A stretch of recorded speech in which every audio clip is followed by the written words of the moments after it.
ঐক্যবদ্ধ হয়ে ইনশাল্লাহ এই যে রাস্তার বেহাল দশা, গলিগলি রাস্তার বেহাল দশা এবং এই রাস্তাঘাট কালভার্ট এবং কর্মসংস্থান জিন জিন গরম পড়িবে আর বিএনপির নেতা কর্মীর সাথে লই অনারার লই ইনশাল্লাহ 12 তারিখের পরে শুরু করছি ইনশাআল্লাহ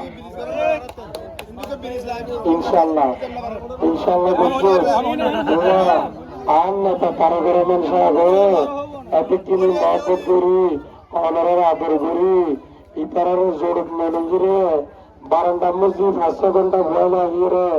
অনারার গায়ে জসিমের দিকে না নিয়ে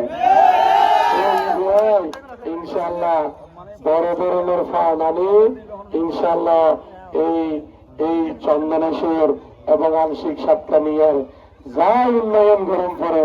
ব্যাপকভাবে উন্নয়ন করছে ইনশাআল্লাহ। শুধু দল মত নির্বিশেষে জাতি ধর্ম বর্ণ নির্বিশেষে অনারা গুণত্ববদ্ধ আর যে মামলা হরণমূলক মামলা ইনশাল্লাহ 12 তারিখের পরে কোনো মামলা থাকতো না ইনশাআল্লাহ। আর একখান সুন্দর চন্দনাশ একখান মানুষের ফ্যামিলি লইয়ে নিরাপত্তার সাথে ইনশাআল্লাহ কাল এই বসবাস করতে মতো চট্টগ্রাম 14 চন্দনাশ আংশিক সাতকানিয়া গড়ে তুললাম। ঠিক আছে না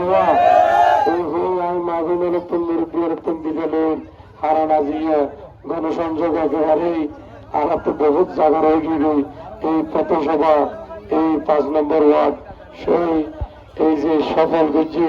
আর হারুন বেচারা এত কষ্ট করি আমার ব্যাগগুলো নেতল ব্যাগগুলো কষ্ট করি এই যে আর বিএনপি পরিবারের মানুষের যখন কষ্ট করি নেতা কর্মী হলে আমি আবারও ধন্যবাদ জানাই আর গণসংযোগ শুরু করি। আসসালাম।